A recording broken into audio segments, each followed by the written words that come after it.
Hello all and welcome to the Movie Bears podcast. I'm Brad Harris, and each week I'm joined by Harry Huggable, Homorific, something else with an H? I can't even remember what our 4-H's are anymore, guys. That's okay. We can stick something else in there. We're handsome, huggable, we're hairy, and we're homos. There we go. There we go. Forgot to bring the other H, but that's all right. It's okay because nowadays we don't do it scripted anymore. We do it live. We do it off the cuff. Mm-hmm. And what better way to kind of celebrate some of the changes we've made than to celebrate our 2-year anniversary. That's exciting. We'll get to that in a sec. But first, let me introduce you to my fantastic co-hosts. Jim Pugliafico is with us as normal. Welcome, Jim. Hi, guys. Merry Christmas to everybody who is getting this on or about Christmas. And welcome to the podcast. And Will Lindis, of course, is with us as well. Welcome, Will. Hey, movie fans. Welcome back. Those of you listening to this later, hope you enjoy it. Those of you joining us right now, I hope to hear some comments from you. Absolutely. If you are watching live, we'd love to hear what you think. And so feel free to comment on the Facebook post or the the Google Plus post. We'll be keeping an eye on those, and we'll be happy to maybe read your comments on air if they're air presentable. ASFW or I don't know, whatever. SFW, safe for whatever. Safe. SFA, there we go, Safe for Air. Big show tonight. We are going to be reviewing the new Hobbit film, the third and final installment in at least the Hobbit franchise, although now there's talk about another Peter Jackson Lord of the Rings world film. Oh, really? Oh, yes, of course. It's a cash cow. Hello. But before we get to that, we also want to talk a little bit of movie news as well. But before we even get to that, I mentioned our 2-year anniversary. Guys, it's been a crazy couple years with you two, and this is something that I enjoy doing a whole hell of a lot, and I know you guys do too. So I'd like to take a moment to raise a little toast to the Movie Bears podcast. You all have something to toast with? Do I? Oh my! All right. Well, guys, happy 2 years, and here's to at least 20 more. Clink. Salut. Clink. Salut. Yeah. Riesling. I love it. 2 years, man. Can you believe it?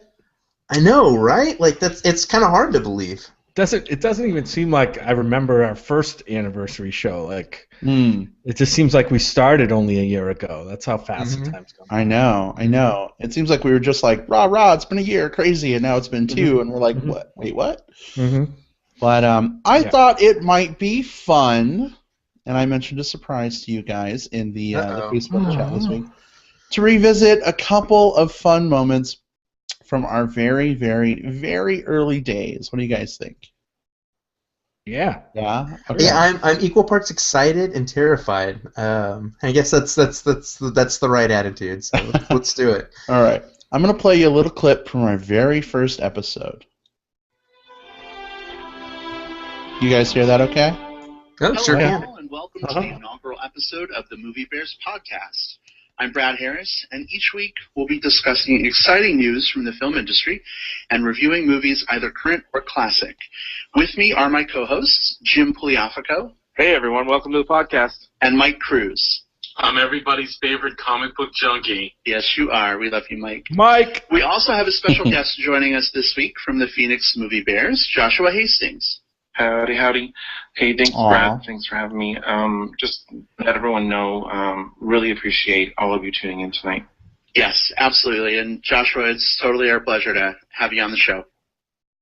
So, some thoughts as I'm listening along to this. First of all, I had my zombie newscaster voice back then.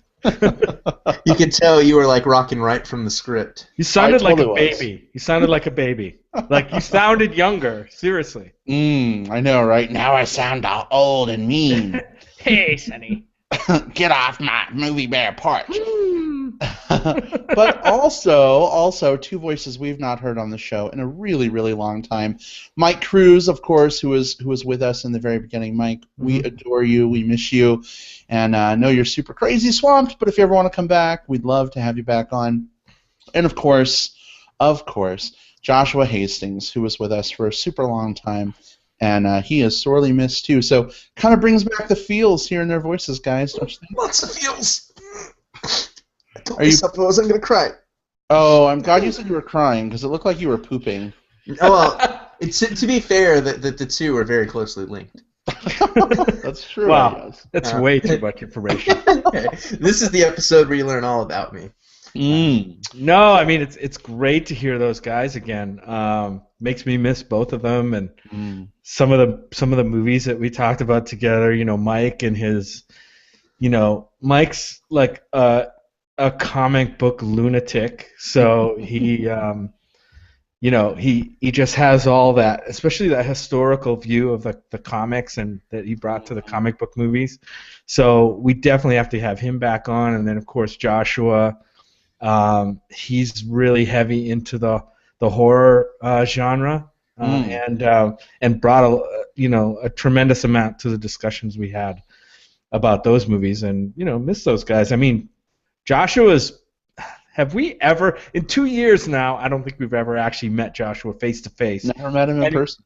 And he's another movie bear that lives in like 2 hours away. Yeah. And of course, we've had other guests on. Chris Lopez was with us for a really long time as well. Right. Missed the hell out of that guy. And I'm going to play you guys another clip from another episode a few weeks later. Okay, yes. great. All right, here we go. This is our top 12 of 2012. Hello all, and welcome to the Movie Bears podcast. I'm Brad Harris, and each week Movie Bears gather on our show to talk about news from the film industry and review movies. What's a movie bear, you might ask? Wikipedia describes bears as gay men that have hairy bodies and facial hair that typically project an image of rugged masculinity. I sound so masculine. In the movie bear context, that refers to a group of bears who routinely get together to, you guessed it, watch and discuss movies, which is why all of us are here. So along those lines, I'm joined tonight by my co-host, Jim Pugliafico. Hi, and welcome to the podcast, everyone. And Mike Cruz. Hi, everyone. We'd also like to welcome a special guest, Will Lindis of Texas. First is appearance. Here to join us as well. Will, welcome to the show. Hey, it's a real pleasure to join you. It's our pleasure to have you on the show. Because I scream rugged masculinity, right? I know, right? So my first thoughts here, one, robot zombie voice is still in full effect. I don't know I know, Jim, you don't really watch Big Bang Theory. Will, do you watch Big Bang Theory at all? I have a bit, but I haven't watched in a while. So. Well, Sheldon, one of the characters, has this YouTube show called Fun with Flags. And he totally talks about how exciting flags are in this monotone voice. And that's totally what I sounded like back then. Absolutely. I love the Wikipedia definition. That was pretty badass. That was quality, right? I wrote part of that Wikipedia definition myself so that I could read it on the air. I like the Will Lindis of Texas. Yeah, I know, right? It's a pleasure to have you on the show. Like the king of Texas. I know, right?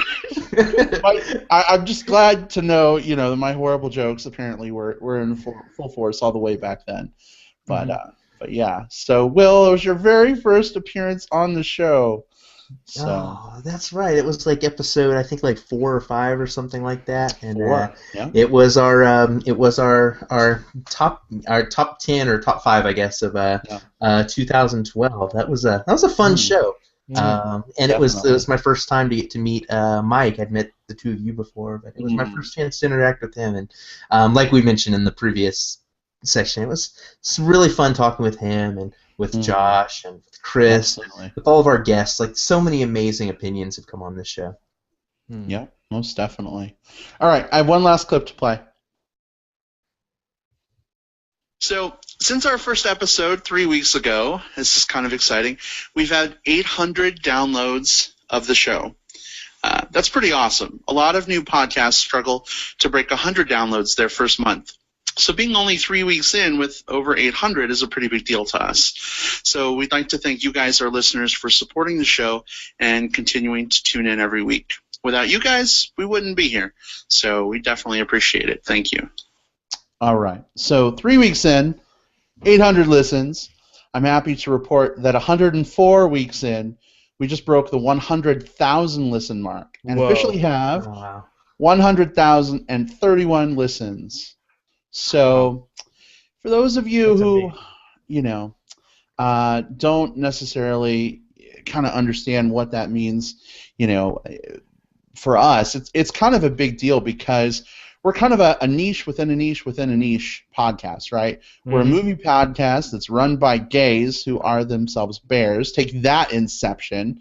And, you know, shows like ours really, you know, we enjoy doing it, but not necessarily a big audience. So for us to have over 100,000 listens at this point over the last 2 years is pretty tremendous, and I'm just kind of over the moon that we've hit that milestone at this point. So again, in non-zombie newscaster voice, I just want to thank all of you guys who are tuning in, you know, week after week and catching our show and commenting and hanging out with us live. I mean, we totally appreciate you guys. And Jim, can you believe it? 100,000? I can't believe it. I mean, that number is kind of astounding just in itself. But I mean, Brad, you touched on it. I mean, we don't really do it for the numbers. I mean, we do it because we love the movies and we love to talk about the movies. But between ourselves and also between us and listeners and viewers of the podcast now, because when we started, we didn't do this whole video thing. But I mean, and that's the thing that I'd like to see us continue to grow is maybe more of an interaction with people,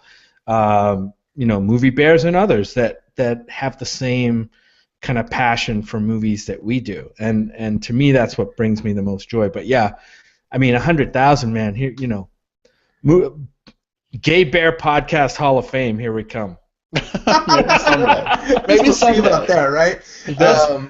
It's exciting though. I mean, it's hard. First of all, it's hard to wrap your head around that number, because then you start playing the math game. You're like, oh, that's this many people per episode. That's this. That's that. And it's just hard to think of anything more than just like, you know, one or two guys out there just downloading it on their trip. So for everyone that does listen to us regularly, a big thank you. I mean, you know, I've said before on the show that we do this, we would probably do this if we didn't have anyone listening, because we enjoy doing this, we enjoy chatting, but the fact that we've been able to turn this from a conversation amongst the three of us to a conversation amongst so many other people out there, you know, through comments on our show, through our Facebook page, through when we show up someplace and like someone comes up and says, "Oh yeah, I saw this movie and I thought it fucking sucked. Why did you like it?"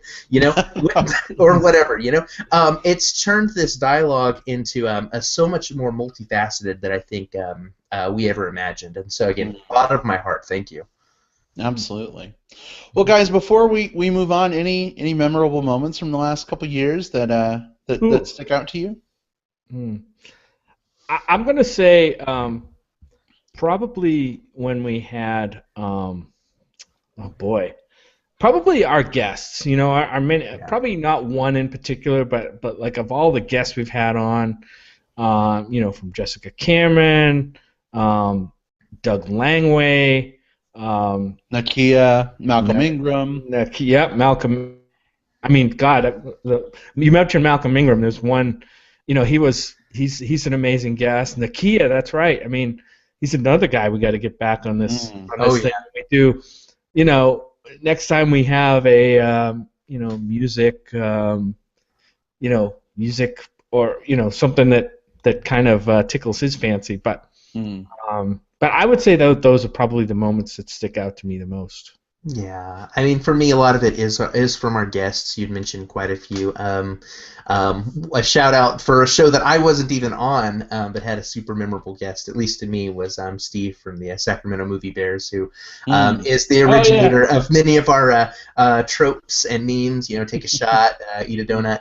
And so that was a super fun show to go back and watch and listen to later. And of course, that was his second show. The Malcolm Ingram interview, boy, like, you know, for three guys here who are, you know, I would say that we're fairly new to the whole like interviewing people thing. You know, he was the one of those guests that's just fun to have because you just kind of wind him up and let him go. He's got so many fun stories, so many interesting things to bring to the table. And then even some of the small moments, you know, be it Brad's prepared speech against the creators of Man of Steel. Oh my God! Or you know, my I guess my coining of the bitch pants phrase when I got ready to talk about The Purge. You know, there are so many of these little moments that, like, you know, you can't duplicate, you can't replicate. And of course, you know, we do duplicate and replicate them and bring back jokes all the time. But they're so fun when they happen, and they make the experience of recording the show with you guys so much fun. Absolutely. Absolutely. Well, one more toast, guys. We'd just like to thank all of our listeners for making it a memorable 2 years. Thank you for sticking with us, and we're glad to have you guys continually along. Thank you. Clink, clink. All right. Enough fucking high-tech sound effects. On the back, exactly. Clink, clink. You guys ready to talk about something else besides ourselves? How meta is that? Wait, no. Were we done, like, blowing ourselves? Like, because we could totally stretch that out a little longer. No, I pretty much got to completion, and that's all I care about. So it was good foreplay. I'm good. Yeah, I'm sure it will. If I could blow myself, there'd be no podcast. Yeah, it's like, where's Jim? He learned a new skill. He leveled up. Da-na-na-na. Oh, good. All right. Well, let's move on to some movie news.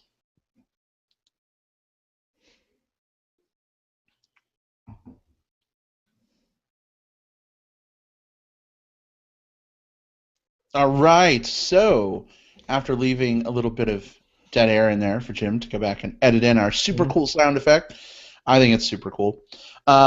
Jim, I think you're gonna kind of lead this discussion tonight, right? Yeah, we got a couple of big things we want to talk about. Why don't you get us kicked off here?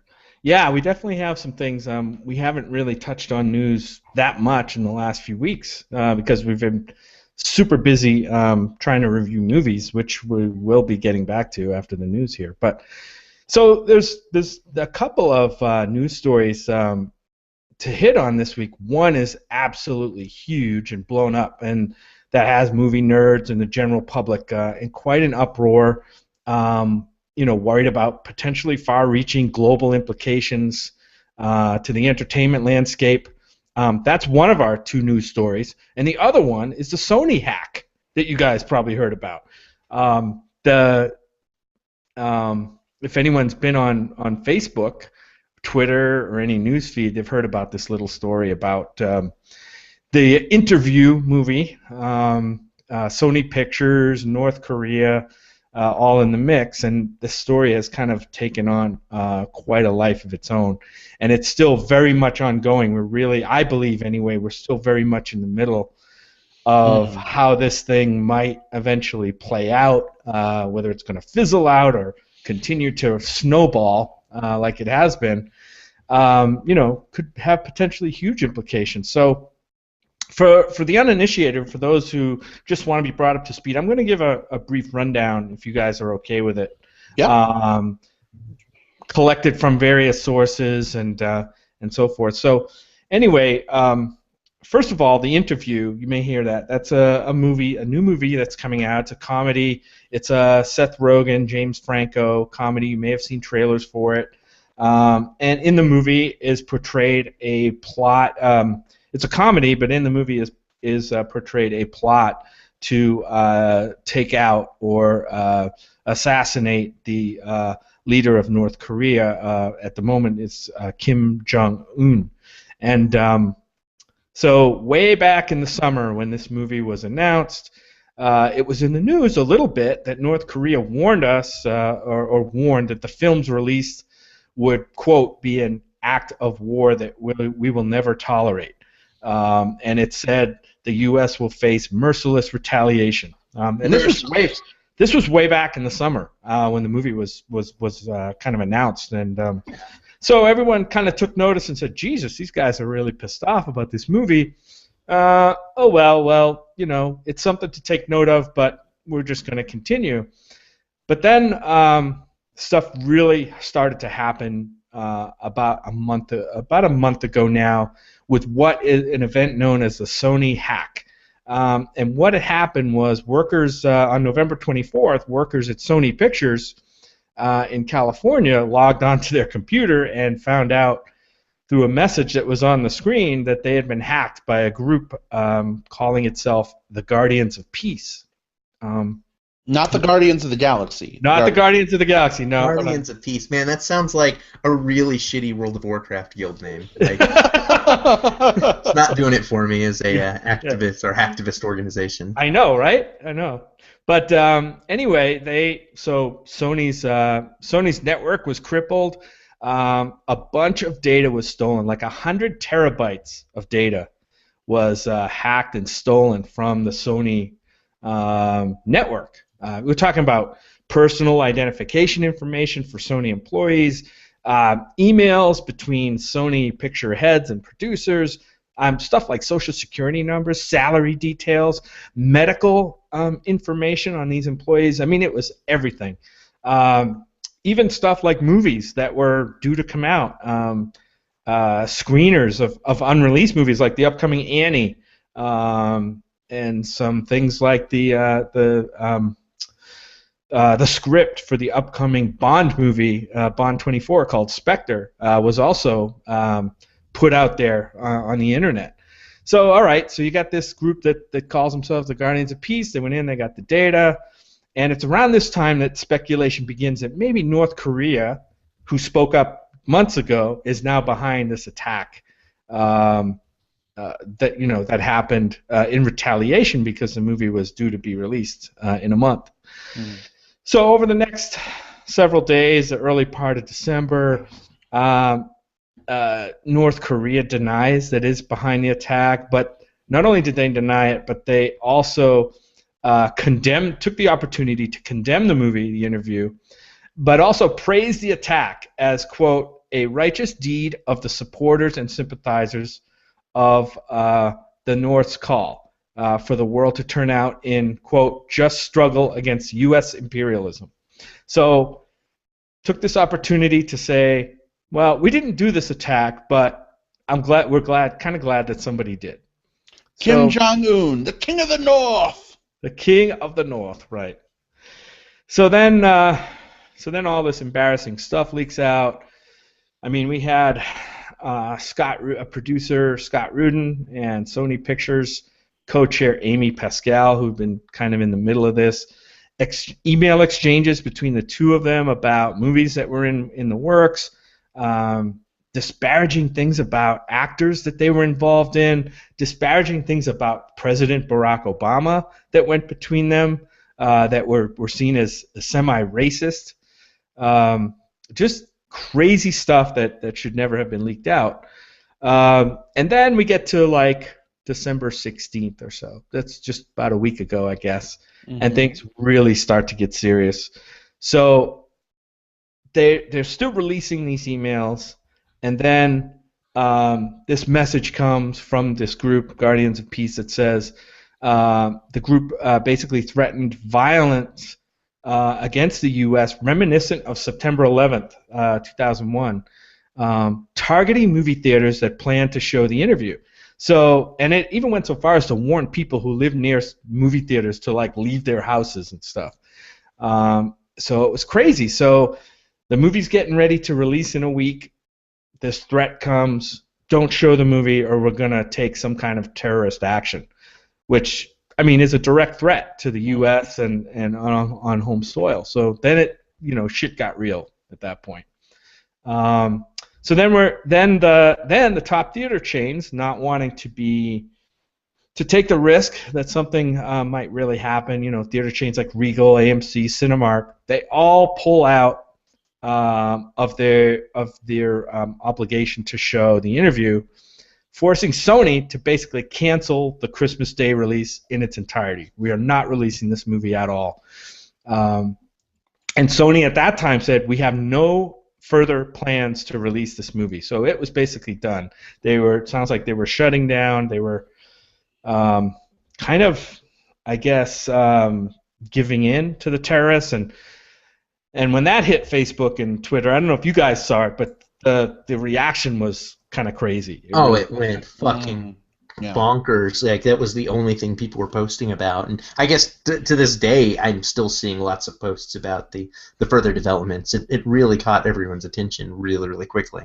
Yeah, and here you have Sony that wanted to release their movie, got this threat, got kind of strong-armed by the movie theaters. If the movie theater chains aren't going to release their movie, they really don't have much. Now they got to scramble and maybe come up with other ways to release it. The general public, of course, was quick to jump on them and say, Sony should do this and should do that. You know how the court of public opinion goes. Mm-hmm. I don't know. I didn't know what to feel towards Sony when that was happening, whether I kind of empathize with them or I definitely didn't want to jump on the bandwagon and said they're idiots and didn't know what they were doing. But, because it's a complicated situation. So at that time then, so the theaters aren't playing, and so what happens is, in place of the movie The Interview, several independent theaters, including the Alamo Drafthouse, and some others across the country, plan in kind of a pseudo-protest against North Korea's involvement in this or threats, was to show Team America World Police movie. Fuck yeah, America! So everyone's getting excited about Team America.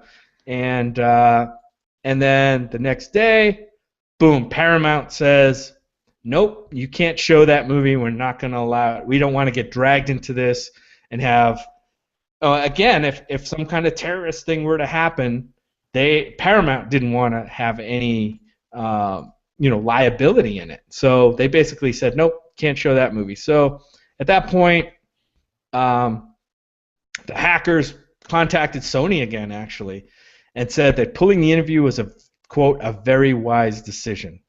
But it also, at the time, the hackers said that if the movie was to be released on VOD or otherwise, that more threats would continue. Around that time, the FBI publicly confirmed that the government in North Korea was likely behind the attack. So they had kind of confirmed through whatever means that they have.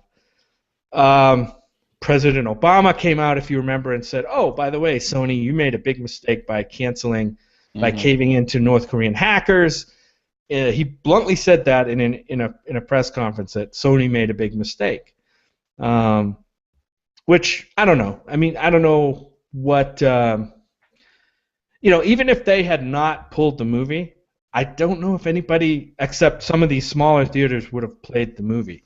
Which, ironically, is kind of where we're going to end up with this whole thing anyway. Right. Yeah. Because Sony Pictures CEO said, quote, "We did not cave. We did not back down. The decision to move forward let me see. The decision to pull the movie was because the movie theater chains had backed out.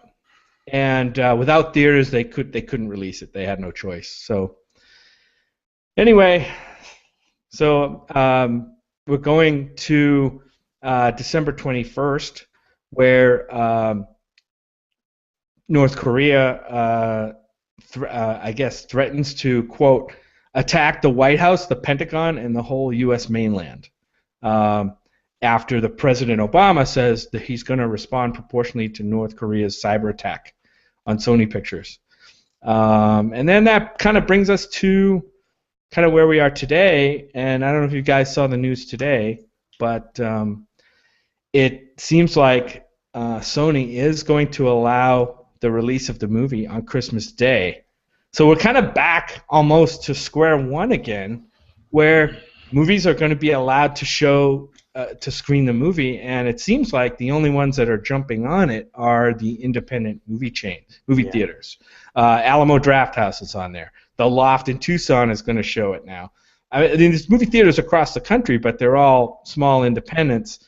Right. I don't believe any of the chains have elected to jump on, or even if they could at this point. I mean, it may be. Yeah, not at the time that we're talking right now. I mean, we're 2 days away from Christmas to kind of, peek behind the curtain of the recording of this podcast. But as of right now, it is just, I want to say I saw something like 200 or so, independent theaters nationwide, as opposed to what was originally slated to be like I want to say like a 3,000 theater release or something like that. So definitely much smaller, and it's only going to be for that Christmas Day showing. It's not like a full run.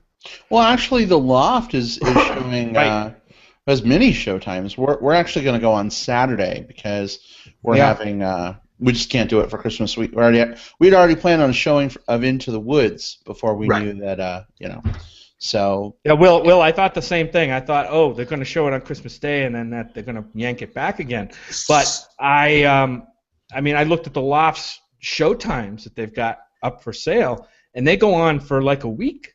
Some are and some aren't. I think most are running no later than like the 31st. Which means only like a week run at most for a lot of these. And a lot of that's predicated on the fact that Sony has announced that they're going to be releasing it on video demand week as well, though they haven't mentioned the actual platform. So that's part of why like the big theaters aren't going to be stepping up to the plate. They've already filled the slots with other things, and hey, people are going to just get it on video on demand anyway. So it's a tough situation for Sony. Well, I'll have some opinions here in a minute, but I guess we should finish. I guess I'm glad that I mean, it seems like these independent theaters will have, I think, a big payday off of this. Draft House here, their sites got clogged immediately, and the only way you could get on to purchase one of the tickets was through like a mobile app, because the website had so much traffic. They sold out very, very, very quickly. Yeah. I mean, this is not an easy decision for Sony. If you think about how much money they spent to make the movie, but also how much how much marketing this movie has had. I mean, we've been seeing it attached to anything that moves, pretty much. Moves. That sounded like Tyrion right there. Moves. In theaters for a while now. It's had tons of TV spots. I've seen internet ads all over the frickin' place. Every YouTube video, pretty much, that I've been watching after the elections has pretty much been a car commercial or a commercial for the interview. So I can only imagine how much they have had to spend on marketing. And to pull the movie after all that marketing, I mean, that's not an easy decision after spending all that money. Yep. $40 million that they probably sunk into the movie for production, and some of the marketing, and God knows how much money they will lose. Well, I don't know. I mean, it depends on what they do VOD. If it's going to be a free VOD at some point. There's been all kinds of speculation. Like Will said, there's been no specifics regarding the VOD rollout yet. So we don't know if they're going to get. I don't know if they're selling it to these outlets or just giving it to these outlets. It's hard to say. That's the question mark, because as of, again, these are all, this is all as of right now, and this thing has been shifting so much, just, day by day, week by week, or moment by moment, really. Last I saw, Sony took a wash of like $200 million on this, like when you count all of the marketing and all of the projected ticket sales coming in. What we don't know is how the video on demand, if there's going to be some sort of financial attached for that lets them recoup some of that. This was not. I've heard people say that this was a brilliant marketing ploy by Sony, and that's I have some issues with the way Sony handled things in general, but this was not a brilliant marketing ploy by Sony.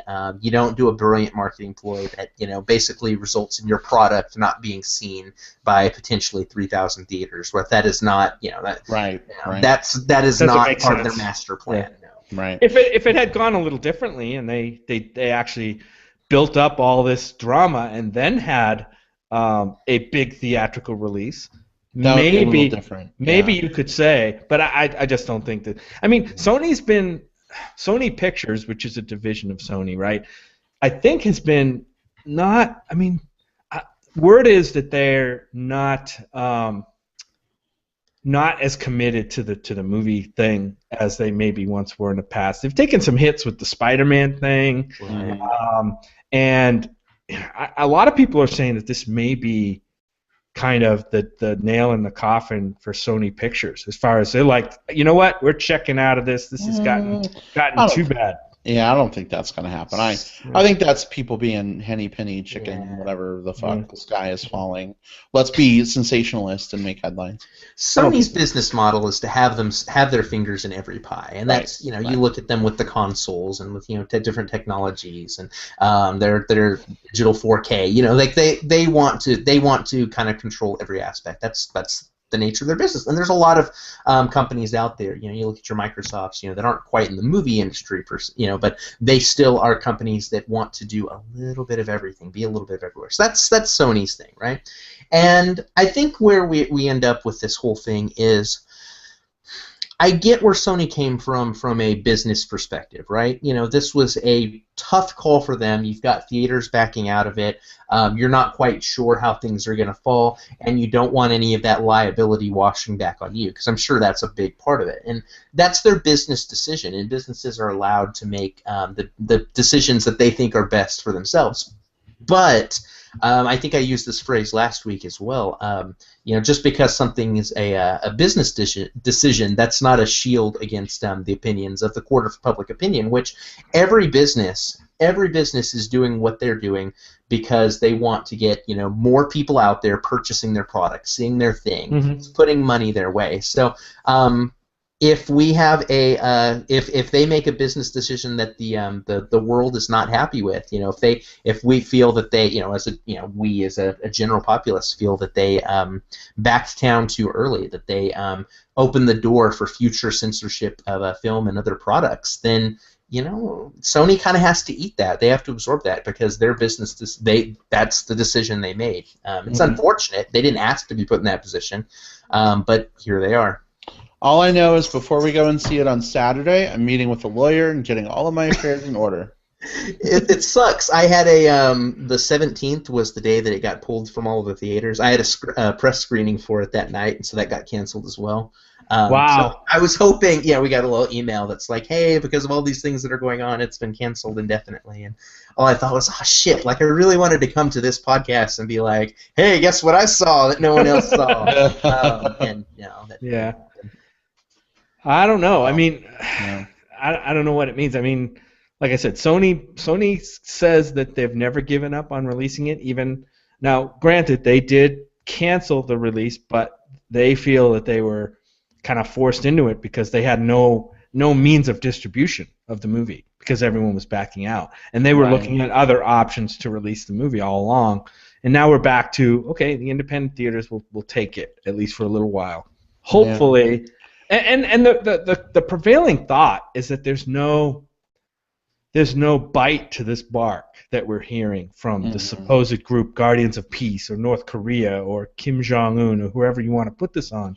Right. That there's really no bite to this bark. I just pray that is the case and that definitely who knows where this could go, but I'd hate to see it go the route of people getting hurt in the name of entertainment. That's ridiculous. Absolutely. Well, I guess we'll see over the next few days what happens. Fingers crossed. I cannot fucking talk tonight. Fingers crossed that nothing goes right. It's the wine, man. It's my empty wine glass. Says it all. Uh-oh. Brad's blitzed. I'm not blitzed, but my face is a little red.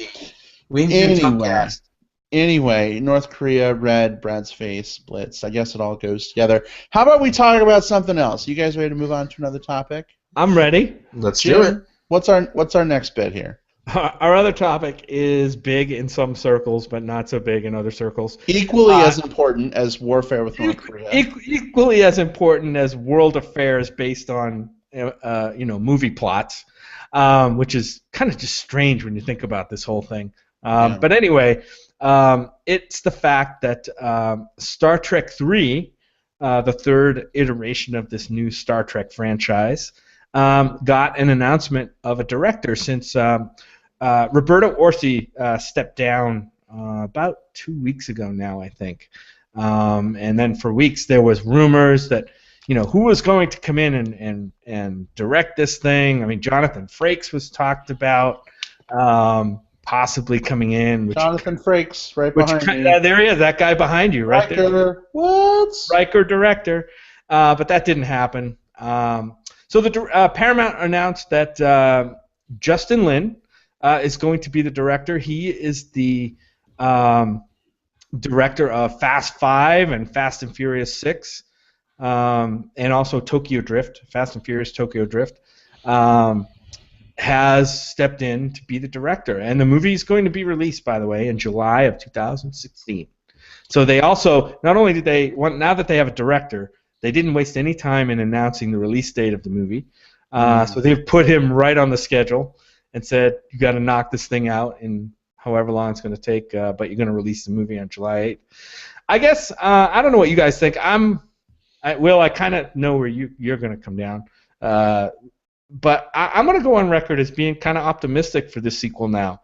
I know, Brad, I kind of, I appreciate the Fast and Furious movies for what they are. I think the guy can direct action. I think he can direct an ensemble cast. My issues with the Fast and Furious movies isn't necessarily the direction. I think it's just, any issues that I have with those movies, and I do get some enjoyment out of them, is from just kind of the writing and they seem to be writing to kind of a general, more of a general audience.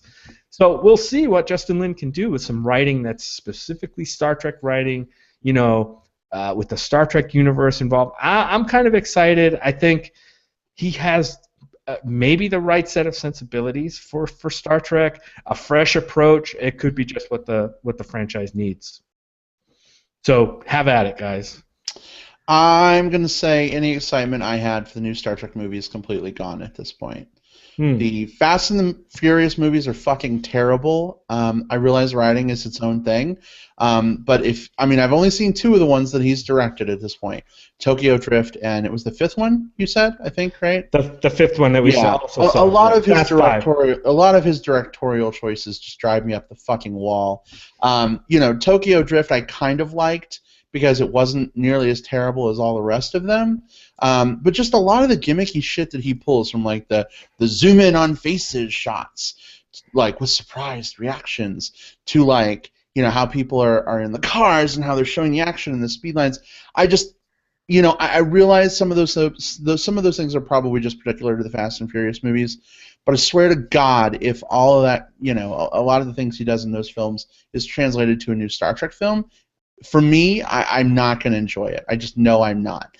I don't think I've seen anything else that he's directed that has not been a Fast and the Furious movie, but good Lord, I am very dismayed to hear that he's attached to this project at this point. Well, that's just me. That's a shame. Because I know how much you love Star Trek. I do. I really do. To think that just the announcement of a director who, I guess we can argue about his success as a director or not based on Fast and Furious. I think that just comes down to your taste of those movies. But I want to see what his skills as a director can do. I mean, J.J. Abrams brought the lens flares to Star Trek, and that, people were bitching about that the whole time. Yeah. And I had my issues with J.J. Abrams too, but he also did enough that was different and brought a new, fresh look to Star Trek that I maybe didn't expect, and it surprised me. So, you know what, maybe Justin Lin will surprise me too. But again, I haven't seen anything else that he's done, so it's hard for me to say, like, this is his directorial shtick for every movie he does. Maybe it's not. But just based on what I've seen of his work so far and directing choices that he makes with those films, it just, I don't know. It does not excite me. Yeah. Ready for my hot take? I think I know what it is. It's going to be summed up in one word. Ready? Yeah. First of all, I am bummed that Brad's not excited anymore as a Star Trek fan. I hope Star Trek fans are still buzzed about this movie, because I want people of a particular fandom to enjoy their thing, whatever their thing may be, right? I wasn't a big fan of Orsi, so I was not, I didn't hate the guy.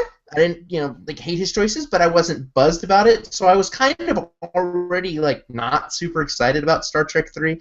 Then he left. Now we've got another director that I'm not super excited about. So I guess we'll see. Justin Lin has done some things that I do enjoy outside of Fast and Furious. He did probably the best episode of Community, or at least one of them, the Modern Warfare episode. And he did the pilot to the show Scorpion, which, it was very well paced in terms of its action and so on and so forth. So this is a guy who I've seen, some of his television things work quite well. We'll see how he goes. Again, I'm not excited about the guy, but I'm not upset about the guy. So it's just going to be we'll have a conversation when Star Trek 3 is out, and I guess the proof will be in that pudding. Yeah, I guess back to I just think you're right, Brad. The whole thing could go sideways. This could be totally the worst movie of the three, even though some people say the last one wasn't that great.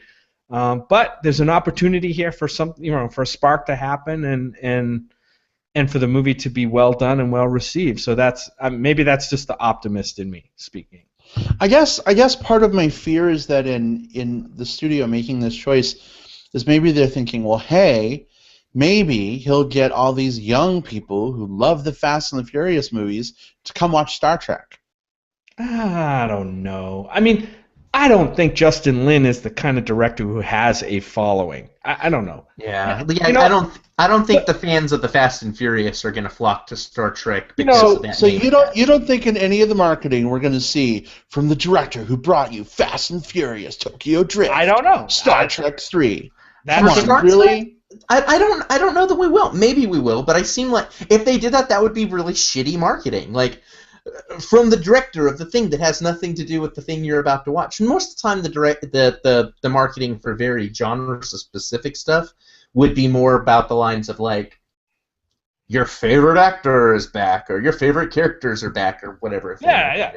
So they could go that route, and that would be a legitimate concern if they did go that route, because I think that would be really shitty marketing. Because I think that the people that are in that crossover, the Fast and the Furious / Star Trek fans, I think the ones that want to watch Star Trek already have. I don't think you're going to get any new untapped Star Trek fans from that audience. I don't think Justin Lin's enough of a name to do that. No. If you had another director who was like Spielberg, not even like a Spielberg, or from Peter Jackson. If Peter Jackson for whatever reason was signed up for the new Star Trek, it'd be like from the guy that brought you Hobbits. Then certainly with that, but I Hobbitses. Yeah, I have a feeling this one's going to go more. They're going to focus less on the director and the marketing and more on the characters. And this may be an example, kind of how, I guess we'll see, but we knew that Abrams was going to go out, and it all is really going to depend on how well the studios are going to be able to kind of lock down the directors. It's very possible that with the blueprint that Abrams has made, that things are going to be so strictly controlled that it might not even matter as much you may not notice which director is there, because they may be under certain edicts. They may be under certain, you have to do this, you have to stylistically follow this and that. And so maybe a director who's has less about style and is more about just I can mold to someone else's style might be the best choice here. I don't know. Mm-hmm. Well, if we see, Kirk hopping from the top of a shuttlecraft to the top of another shuttlecraft, and then launching a grappling gun into the side of the shuttlecraft to then trip up the other shuttlecraft on the nacelle. No? Can you imagine drag racing starships? Would that be awesome? Vin Diesel on one, Chris Pine on the other one. Boom! They take off together. Chris Pine's like that. Putting up my pink slip on this one. Bam. Tell me you're not getting a semi just thinking about that. I'm not getting a semi thinking about that. Semi-truck, maybe. I'm drive through both of them. I'm being facetious, but yeah. All right. Well, what do you guys think about talking about our movie of the week? Let's get into the little guys. I'm into the little guys.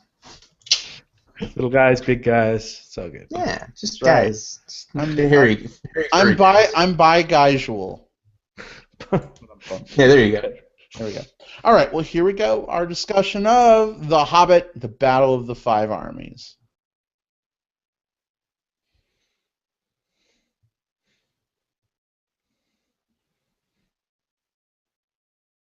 All right, so before we get into our discussion, I gotta do a little prep work here. Hold on. Here we go. These are my Thorin Oakley shields. Oh my God. Thorin Oakley shields. These are my special edition. Show the side so we can get the full effect. Show the side of the glasses. Like, take them off, yeah. Oh, yeah. There you go. Yeah. Special edition Hobbit glasses that you can't read very well on cam. And those of you who are listening to digital tape delay, you are not seeing my awesome Thorin Oakenshield 3D glasses. But, there might be porn on my screen. I should get these reflections off. Oh. If there's porn on your screen, you should totally leave them up there. It might spice up this next conversation. I should? Really? It's YouTube is totally going to go after me. He's doing what to the... Oh, wow. That might partially explain why he's lost his interest in Star Trek at this point. Nah, that has nothing to do with it. Brad's glasses. I've liked Star Trek and porn concurrently for a really long time. But Ron Jeremy. I imagine there's at least one /fic on your computer hard drive, huh? No, not really. Maybe when I was in my 20s, but not anymore. Interestingly enough, I keep on my desk my a pair of 3D glasses just because I like movies. Oh, and nice. Mine happened to be Hobbit. The first Hobbit film. It's just green and have the logo on it. But it's just like, yay, these are my glasses. Will's doing his best to keep his movie watching green. Yes, I keep mine green as possible. I recycle my 3D glasses, just use one each time. I'm really into free trade 3D glasses. I'm not into conflict glasses. You do what you got to do, right? Yeah. I'll wear them, but try and keep my screen off. Actually, I closed the porn, so it's all good, I think. I love that you had porn up while we were talking. Just at some point, it's just like, what the fuck are these guys talking about? I got this awesome new 27-inch iMac, and there's all this screen real estate now, and I have my whole screen compartmentalized, and there's room for everything, and I had some stuff up from earlier that I was looking through, and it was just there in the corner in the background. Kind of like Ben Affleck's penis in the screen caps that are going around. If you pause at the right moment, you may be able to see. I don't know. As Jessica said last week, there's a time and a place, Brad. A time and a place. When Jim asked earlier if you had a semi, were you being 100% truthful? I was being truthful. I was. It's well, not because of the film, but because of what those guys are doing. Yeah. Well, I was going through and I was closing windows in the background because your audio was stuttering, Will, and I'm like, God, I hope it's not because I have a bunch of shit open on my computer because Google's weird like that. So I'm closing stuff, and I'm like, oh crap, close.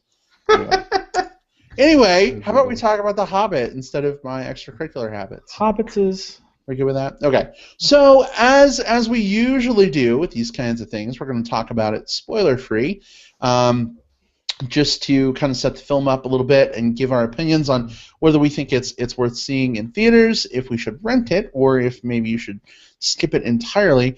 Will, why don't you give us the setup and your initial thoughts? Yeah, so initial setup, Bilbo, Gandalf, Thorin, and every other major character from the Hobbit series is back in the third of the Peter Jackson Hobbit films. In this one, we continue where we left off after the desolation of Smaug. Smaug is played by Benedict Cumberbatch, is rampaging on the human settlement. People are being killed left and right. As the one, I guess, sympathetic, we got to root for this guy, human. The character named Bard ends up fighting him off. After that happens, we end up with the repercussions thereof.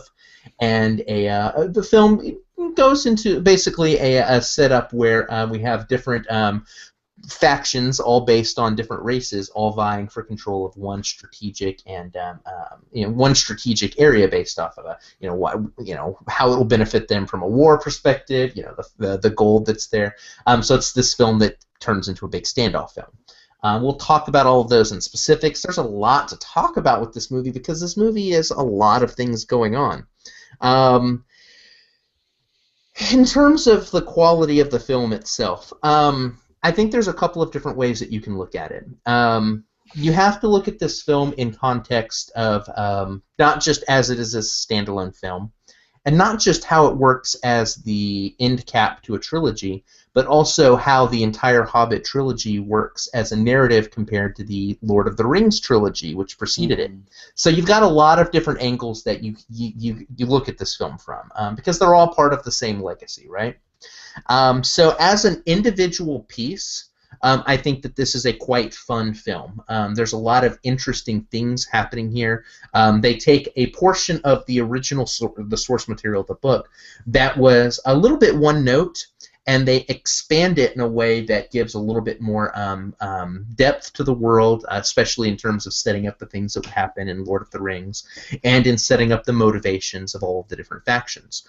In a lot of ways, this is Peter Jackson's victory lap, so to speak, right? He just came off of 6 films, and he's all of them set in the same world, and he's really devoting a lot of time on having fun with these characters. We're getting a chance to see characters come back, characters who weren't there before. Who were in the Lord of the Rings trilogy, who weren't really a big part of The Hobbit, get to come back and do a bit of a victory lap here because, hey, that's what we're doing.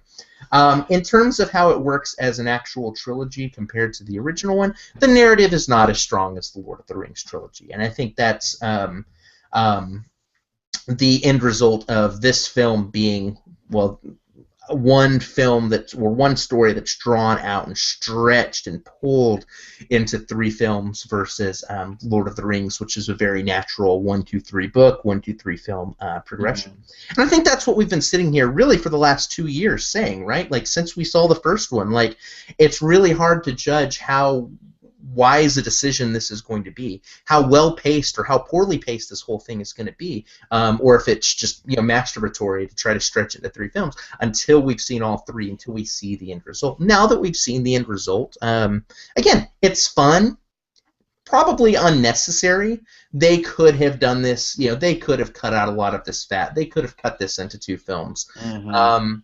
But do I fault them as much for it? Not as much, because a lot of this film, while it does get into some some melodramatics, why there's some big stakes, some awesome action sequences, and a little bit of debate about what the right of a king is, and these types of things. At the end of the day, this was just a film that was all about just like fun action sequences and kind of a return to form for some familiar characters. And in that regard, it did what it was supposed to do. So, is it a must-watch? You gotta go see it. As its own work of art, probably not, but because of its significance within the trilogy, and as kind of like a blockbuster that is not super, super heavy or super, super weighty, you should probably go check it out. It's a fun watch. That's what I've got to say. All right. How about you, Jim? Yeah, I mean, I was excited to see this movie. It's the franchise-ending chapter in this saga of The Hobbit. And this is one case where I actually did read the source material. I've read the Hobbit book. I gotta say, I mean, the first movie, it was okay for me. It set the stage. It started the journey and the narrative. I did kind of dig the second movie, The Desolation of Smaug, which was the second movie that was last year's movie. I really liked it. I don't know. I think we'll get into what I liked about that later. But I'm like, okay, this thing is kind of moving in the right direction. We'll see what they do with the last one. And then I was just let down kind of big time by this movie in the end. So, I mean, beyond the first 15 minutes of this movie, which I guess should have been in the previous movie, there was very little that kept my interest. Will, I just didn't find as much fun in this movie, I guess, as you did. I mean, sitting through seemed like longer than an hour hand-to-hand battle scene between elves, humans, orcs, dwarves, wargs, whatever. Just got very repetitive and boring. Probably after the first 15 to 20 minutes of the same thing happening, and we'll get into some of those details why I thought that was repetitive, especially when it was very video game like, very especially when you got to the battles between some of those creatures that are both CGI'd. It got to be really video game like. Also, I had a problem with the stakes of this movie. the weird part is I knew what the stakes were because I read the book. But in this movie, they really did not, I don't think, drive what the stakes really were. And we'll talk about that too in spoilers because I don't want to spoil, because at the end of the movie I'm like, okay, all these people battled, and at the end we have this resolution, and I'm like, what for? Like what happens at the end? I mean, we see something happen in that with regard to Bilbo, but we don't know. Yeah, it's slippery slope. The central, right, with regard to spoilers is what you're saying. Right. Yeah. We see the central point of this thing is this huge battle, right? The Battle of the Five Armies. And I asked the questions of why, what for, and how, what's the resolution. And I don't think this movie really answered those questions if it wants to stand alone as a movie. The movie-going experience, I actually fell asleep a little bit in the battle scenes, but we saw it in 3D, 48 frames per second. Well, I don't know if you did. I did as well, yeah. Which to me was noticeable. The 48 frame, the 3D, I didn't think really had that big a factor in this movie again. And the 48 frames per second, a lot of people bitch about it. I don't really bitch about it that much. It was much more noticeable to me in some, I would say the non-battle, non-CGI live action stuff. Like there's a scene toward the early part of the movie where the humans are on a beach. Yep. Assembling on a beach, I'll just say. And that's where it kind of looked a little hinky to me, that soap opera look kind of. It had a little bit there. In the rest of the movie, I don't think it was the 3D or 48 frames per second just weren't really a factor in my appreciation or lack of appreciation for the movie. I would say to me this is definitely the weakest of the three, but not by a lot. It's hard to say this is a terrible movie, but I just didn't get the fun and enjoyment out of it. I wish I had. For me, I think the second movie was the best so far. So as far as seeing this movie, I would say, again, it's kind of a moot point when you're talking about these franchise movies, because people that are on board for the franchise, they're going to see this fucking movie no matter what we say. They're probably, but they may not run out to theaters and spend extra money on 3D or 48 frames per second, or they may wait for the DVD release. This is one of those cases where, unless you're really itching to see how things end up, I would say it's not a run out to see movie. Yeah, I think I don't know. I guess I'm a little more middle of the road when it comes to this film. I would say certainly it's worth going and checking out if you've followed the other two films. If you've not seen any of them, I mean, now's a great time to watch them and then go see this movie. I think you definitely benefit from seeing it in the theater with a great visual and or a good audio-visual setup. I do think overall it's worth checking out. I think just for me, this movie, you guys have kind of touched on it already. We kind of have the setup of the second film that resolves very quickly, in the first few minutes of this film, and then, there's this whole other conflict thing that's going on, and I just felt, I know the title of the movie is The Battle of the Five Armies, so obviously we're going to have a lot of fighting, but it just felt like all the battling went on about an hour longer than it needed to, and for me, it got to the point where it's like, kind of like Michael Bay and his Transformers, like, because of all the CGI and a lot of the, orcs and goblins or whatever the fuck, they all look the same except for the albino orc. We have a ton of dwarves that all look the same, in their armor and stuff, except for like the main hero dwarves, that we know. And it all just starts to blur together on the screen for me, and it's supposed to be like epic and raw and look at this huge major battle.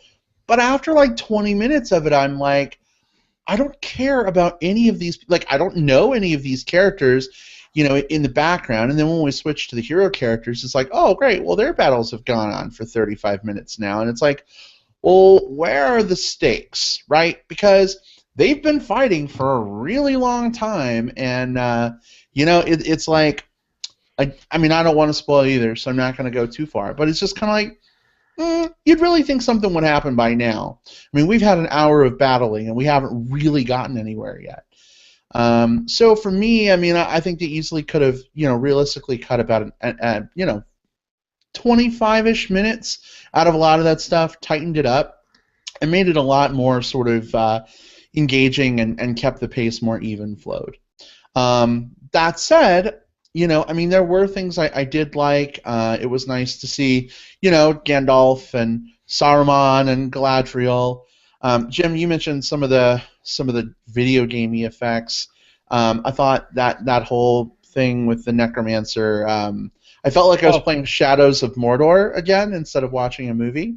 Yeah, that was pretty bad. And I think, Will, I think that's what you talked about, like bringing in some other victory lap stuff from Lord of the Rings. That's exactly what that sequence I was like, what the fuck is this? Like, I don't even know what this is, or does it even matter in this story? I don't get it. It's one of those things where, and I was kind of worried, like, I don't know how much I should mention in the pre-spoilers, but yeah, just mentioning that those characters are there is fine. It's one of those things where I think that this film was very poorly paced. Like, and I would say that the entire trilogy was pretty poorly paced, right? Yeah. Like, by now that we've seen all three of them, I think could we all agree that they could have probably made this 2 films instead? Like, is that probably about the right number? I would say 2. I would say 2. Yeah. Yeah, I'm right there as well. This so easily could have been 2 tight movies. I think it would have been much more engaging, and I even think you could have made it 2 tight movies with some of the extra stuffs from the indices still thrown in. Mm-hmm. You know what I mean? I think it was easily doable, and I realize that the studio probably wants to make as much money as they can, and I realize Peter Jackson loves this world and he wants to do things as big and epically as he can. But I think you get to a point where it's like, enough is enough. And everything has to be a trilogy. Right. And I'm a huge fan of The Hobbit and The Lord of the Rings. Like, I'm like, sure, if you're going to make this amazing and add in all this extra stuff, let's do it. When friends early on were like, oh my God, they're making this into 2 movies and then 3 movies? That's bullshit. I'm like, no, this is cool because he's probably not going to get a chance to throw some of this other stuff in. Right. Maybe he won't get to do another movie. Fuck yeah, let's make 3 movies. Let's do it. But, for me, after watching this 3rd movie now especially, I'm just kind of like, it really should have just been 2. I mean, that's just my opinion, but... this topic is, I mean, this is the dead horse by now, right? We've beaten it. Sorry. But unfortunately, this is really kind of the worst offender of this, I think, of this kind of modern-day movie making, franchise-building approach. Make, like you said, Will, make everything a trilogy. I mean... And then people I did not read The Lord of the Rings. I really didn't even see all of the movies, I don't think, for Lord of the Rings, or pay much attention to them. But they make the comparison, and I understand the comparison. It's the same director. It's a similar fantasy world, blah, blah, blah, blah, blah. But I don't know how you can stand up something that's... This probably has a 1/5 of the narrative, right, of Lord of the Rings. Right. And you're making it the same length. It just doesn't make sense on the surface. It just doesn't. Yeah, and of course, part of it's we're in a different world now, right? Like, before The Lord of the Rings came out, before Peter Jackson, this was in the we had movie sequels. We've had movie sequels for a while, right? But what Peter Jackson did with Lord of the Rings was he basically told the world, look, you can have a franchise that spreads out over this giant trilogy. You can do all this world building, and mainstream blockbuster fans will show up and see movie after movie. And it was shortly after that where we kind of got into the world that we're at now. So it's one of those things where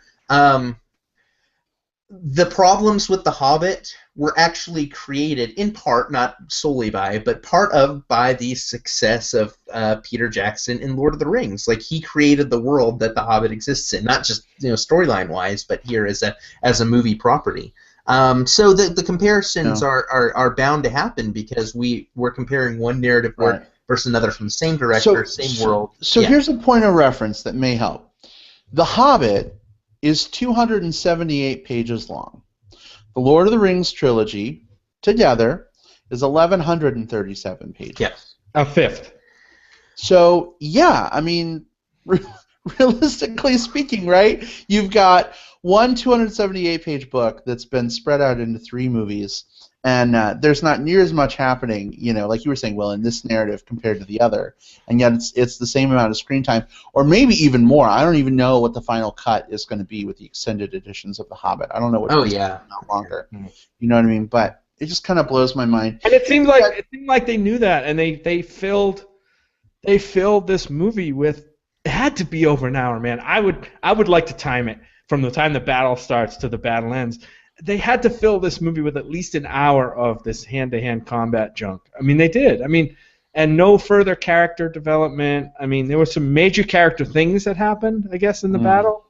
And even further past that, they included characters that really didn't have much of a purpose in the story, and we kept seeing them. Like, if I would say that the biggest offender for me wasn't the battle itself, it was, and unfortunately I'm drawing a blank on the character's name, but the kind of the snivelly cowardly human. Yep. Who, like, normally in a film we get like a sequence with him, and then we kind of say, oh, that guy's annoying, I hope he gets his comeuppance or whatever. And in this one we got like 14 scenes of the guy. It's like, I get it, he's a coward. Yeah.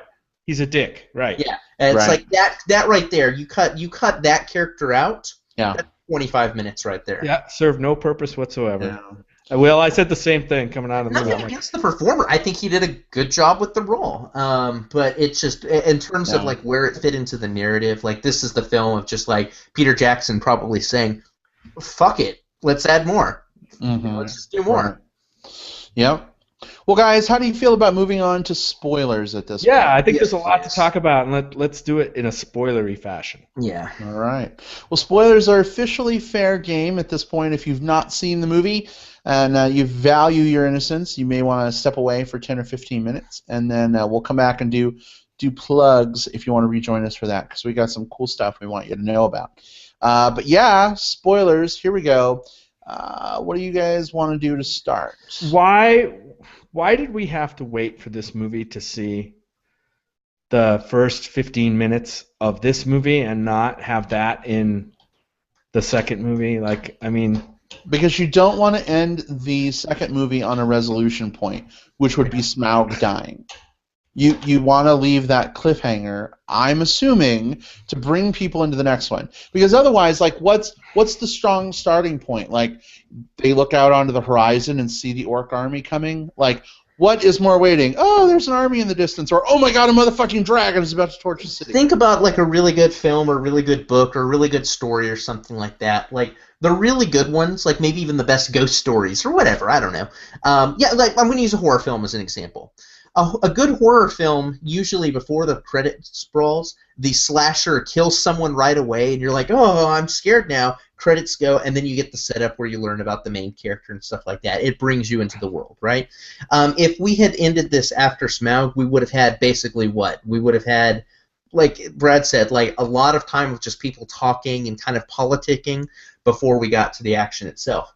I didn't have as big a problem with it from the standpoint of I thought it was in some ways kind of a fucking awesome way to start the movie, like dragons and killing off the major dragon and cities in ruins. All of this stuff happens, and then Peter Jackson says, and guess what? Guess what, guys? Credits. Yeah. Like the opening title sprawl happened after Smaug died, and I thought that was like totally unnecessary. Don't get me wrong. Mm-hmm. I'm with you in that it was that this is bloated and that's just unnecessary. But at the same time, it is kind of like a fuck yeah, I'm gonna do it. And there's a certain amount of like ballsiness that I like. I think I was at the end. I think I was actually pleased that I did see that much. When I say that much, we're talking maybe 15 minutes, 10 minutes right. At the beginning of this movie of Smaug doing his thing and getting his comeuppance at the end of somebody's arrow, right, or spear or whatever.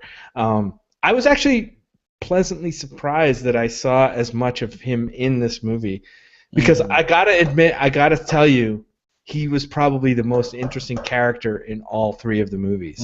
I agree. For me, I mean, he just was. I tend to gravitate toward good villains, and he was a really good villain. I thought he was really deep. I thought he was, well represented on the screen. And when he died, I turned to Brad. I'm like, okay, we can go now. Yeah. Pretty much. I really appreciated that they gave him some additional moments of character development. Would have been really easy to just have him flying over and torching the city, and then Bard shoots him, we're done. Yeah. Instead, he really gets this moment where he like crashes down, and he's having this exchange with Bard, and he's like talking about how juicy Bard's son would be, and you really got to see more of that like sadism of Smaug, and I was just so happy to see that there was some additional character stuff for him. I would say that as much as it is the dead horse, and as much as it's the thing that you can't help but talk about, just how bloated and how poorly paced these things are. I did think that opening sequence was very well paced. Like totally. I struggle now thinking like, what could I have cut out of the opening sequence before Smaug? I can't really think of anything that was too extraneous or not needed. Even the cowardly character, like it served its purpose there. And the problem is that you keep seeing him. So the opening sequence was fantastic. Yeah, I agree, Will. Like I said, it was the best part of the movie for me. Absolutely. What do you guys think about the Tariel and Killy stuff? I liked it well enough. I mean, it's one of those things where, first of all, kudos to Evangeline Lilly. I really like what she brought to the character. There wasn't a lot to the character except for, daddy issues and I love a dwarf. But I think as a performer, I think she nailed it. And I think that's probably one thing I'm going to say about a lot of these performers. Like, I don't think that from a performance perspective or from from a direction perspective that there were any really missed beats with the characters. It's just the scripting and the pacing that goes along with it. I liked the romance, or the potential thereof. I don't necessarily like the way that it resolved, and I'm not even talking about like the final sequence with it. I guess more that it felt very unresolved. Like that. Why does it hurt so much? Yeah, like there was. Because it was real. Yeah, like it just felt very clumsily written. Like you get this nice little setup. Like it feels like it was much more teased and in the second film, in Desolation of Smaug. Like obviously it was there, but it wasn't as beat you over the head with it. Here it was a little bit melodramatic, but again, by and large, I liked it. Yeah, you're right. I'm not sure that the resolution I think maybe was fully earned. I think they needed a little bit more. I thought it was, kind of the resolution part was overplayed and the lead up to it was underplayed. Does that make any sense? It does. Yeah. Yeah. But let's while we're on the topic of performances, I gotta tell you, I was kind of disappointed that we didn't. I mean, this movie is about Bilbo primarily. But we didn't get to see hardly too much of his struggle, really, that much in this movie, I don't think. I mean, he was kind of not sidelined per se because he was involved, but he was kind of had more of a supporting role in this movie. But that's the thing, and again, it's the danger of stretching this into 3 movies, is that Bilbo didn't really have a lot to do in the actual battle itself. Like, he decided to give the Arkenstone, to Thorin's enemies as a means of trying to broker a peace, but battling and stuff itself, I mean, he didn't really play a huge part in that, in the book at least. You know what I'm saying? So, I certainly don't want to see Bilbo like made into an action star just for the sake of having him be involved. It would have been cool if we would have seen him doing more. And I fell asleep for a few minutes, so maybe there was this and I missed it. But I would have, if they wanted to have him more involved, maybe see more of him like putting on the ring and like throwing rocks to knock people out, or doing stealthy things, tripping orcs, or if you want him to be involved in the battle, the ring pesky little hobbit. Exactly. Well, he's a burglar. Let him do roguelike things. Right. Exactly. I really loved the character parts where he's talking to Thorin, and like, why are you doing this? Blah blah blah. And he's hiding the Arkenstone, and he at that moment he comes out and tells him that I'm the one who has it. I gave it to them. Blah blah blah. Right. I really love that stuff. I mean, that's the part of the movie that I really dug. I care less if he, gets involved in the battle too much. I don't think we had enough of that, especially with the other the other dwarves, like the the main dwarves, like they were hardly even in this movie. I think that first of all, again, big kudos to Martin Freeman in this. He's the type of actor who, and I respect the way they did this actually. He is the type of actor who can be front and center on a scene and just command the scene and do everything that he's supposed to. But he's also the type of guy who, when he's not needed, can very comfortably fade like out of the out of vision. Like he can let other people do what they need to do. He's not one of those actors who has to basically gobble up the set and like be the center of attention. And I also respect their opinion, their decision, both, I get, Peter Jackson's decision not to put Bilbo in all of these sequences, because if you're going to have all of these battle sequences, if you're going to, let's go from the assumption that you're going to have a 3-hour movie filled with like a bunch of fights. Let's start from that assumption. That's where we're at, right? It would have been very easy and probably very lazy to just ham-fist Bilbo into every single sequence, to like have him out there fighting every guy, have him like they could have easily even gone the route of, when we were talking about like doing like having him do like roguelike things. You remember in the first episode 1 of Star Wars how Jar Jar Binks had that one extended sequence of him just like tripping and knocking things over, droids dying, and just kind of lucking his way through a fight. They could have easily done that too, and it would have not felt right. Would have not felt great. So I like that they, if we're going to have this long drawn out film that has these sequences that don't pertain to Bilbo, that they didn't force Bilbo into it. Now I do want to talk to you guys a little bit about the war itself, because I think that's where the bloat to this film comes, right? Because we're talking about a book. In the book, we really have a short-ish sequence. Yeah. That's basically about. It's basically Tolkien saying. It's a very anti-war sequence saying, hey, look at all of these people. Aren't they kind of silly for the reasons that they're coming to war? That's kind of the purpose of it in the book.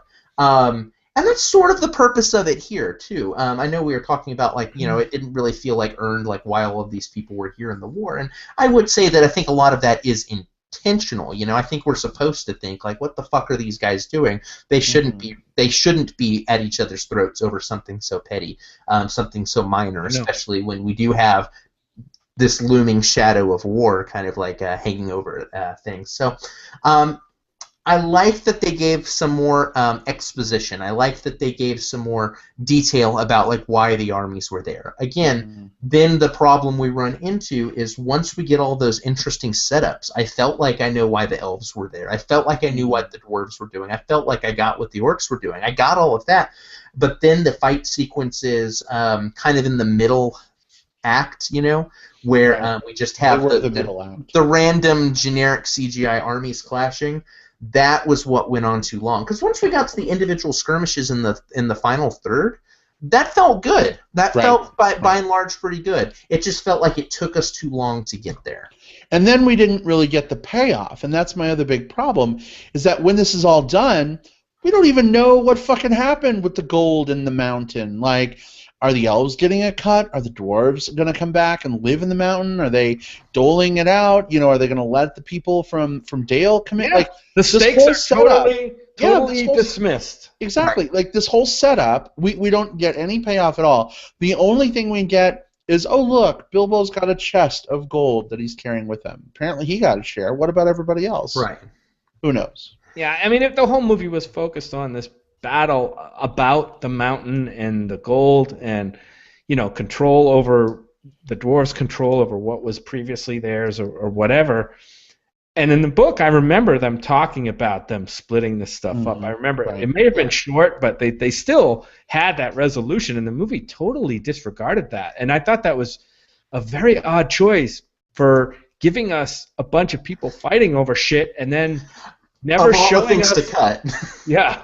Well, like, why were you fighting again? Like, I don't even know why the orcs were there. I mean, you got to save something for the extended editions, apparently. Yeah, right. There's going to be another one like Hobbit 3.5, like a direct release film. I mean, you could have easily had a sequence where, and you could have done this any which way. I don't care if you go very strictly with the The book, which obviously they didn't because they tacked on a bunch of extra stuff, or if you just kind of pull it out of your ass. But I mean, even if it's something as simple as right there at the end, Bilbo's like, "Okay, guys, I'm leaving," and then Thorin says, to him, "Friend, now I've got an adventure of my own," and then he turns back and looks, and he sees that there's like a diplomacy table that he's got to go sit back to. Even if you don't actually see them talking it out. Something like really small like that, just saying like now I've got to go talk to these elves and Gandalf and Bard and figure stuff out. Like that would at least let us know, okay, at the end of this battle, they're talking shit out. That's the resolution to stakes. We don't even get that. Right. Yep. So I would have rather much had something like that than that one scene that Brad mentioned earlier with all of a sudden there's these ghost characters coming down the stairs and they're fighting and I didn't know. I guess you can just throw a ghost off a cliff and they die. I don't know. Yeah, those were the magical, right? And then the psychedelic flashing of Sauron, or I don't know. I mean, that was all just really weird and was not connected to this movie. So really. I was a little confused because I know, the Nazgul are dead and there's spirits at this point. I guess they've not been made flesh again. We're waiting for Sauron to get enough power to do that or something. I don't know. But how are they fighting with ghosts? Maybe the elvish weapons have some sort of, enchant on them, ghost touch or something from D&D that allows them to... Brad, if from a Dungeons & Dragons perspective... Come on, you nerds. As long as a weapon is magically enchanted of a certain plus or higher, like +1, +2, it can harm an ethereal creature. And this whole movie is magically. Yeah. And this whole movie is magically enchanted. Well, I that's super nerdy and super unrelated to anything, except for the fact that a lot of early Dungeons and Dragons, like source material, was very Tolkien-esque. So I get that, and I have the D&D background. But it's bullshit in the movie, But I mean, people that we went to see the movie with, one of the questions right when we got out was, how did they hurt a ghost with a sword? Yeah. How does that work? If not D&D people, how are they supposed to know? And who cares if? I mean, to be fair, who cares if you are a D&D person or not? Because that's something that I pulled out of my ass. The movie itself does not justify any of that. I shouldn't have to rely on outside source material to kind of fill in the gaps on something like that. Certainly, if they want to do if you're a film that's going vague to make a point, okay, do that. But that's not what they were doing here. They wanted to put in an action sequence, but they didn't justify the action sequence with any sort of at least movie realism for us to really get behind. I mean, of course, I got when Saruman was swinging his magic staff, I didn't question that because it's oh, he's a wizard, Wizards are crazy in this. When Galadriel was doing all of her stuff, I'm like, okay, elven magic, cool. But when Elrond came out and started swinging his sword, that's the one where I was just like, huh, okay, I guess. And it's so easily fixable. You could have even just had Elrond's sword glow or something. You know what I mean? Have a magical. Yeah, exactly. And then you're like, oh, his sword is magical. Oh, okay, that must be how he's hurting ghosts. We didn't really, get anything like that. I mean, we can try and fill in the blanks. And this, I mean, I'm bemoaning a minor point at this point, but it is causing confusion. My point was bigger. What do you think, in Peter Jackson's mind, were we supposed to get out of that scene as viewers of this movie? A delay of Sauron's rise to power again, and that explains why it's 80 years until. What does that have to do with the mountain and the battle? It's a B plot story. Yeah, this is a B plot. This doesn't have anything to do with the battle. What this had to do with was, and this was not the first film that did this. Even in the second one and the first Hobbit films, both of those films had extraneous what's going on in the background B plots. All through this trilogy, we've had the March of War because we have to tie this one story into the story that would follow. At least. That's the intent of the film. So yeah, the idea here was not that it was tied into the battle of this battle. It was more to remind you hey, remember that other trilogy you guys watched and that won a bunch of Oscars? Maybe we didn't watch. Right. Yeah. Maybe we didn't watch. Well, but which everybody else in the world watched, right? That's a poor excuse, I think. Yeah, but what it also I'm not defending it. I'm just saying that's exactly why it was done. I don't think that it was a good reason, But that's why it's there. The other thing, and it's in the book too, and I think the reason why is, you've got these all-powerful characters like Gandalf and his magic, Saruman and his magic, Galadriel, Elrond, and there's this huge war happening.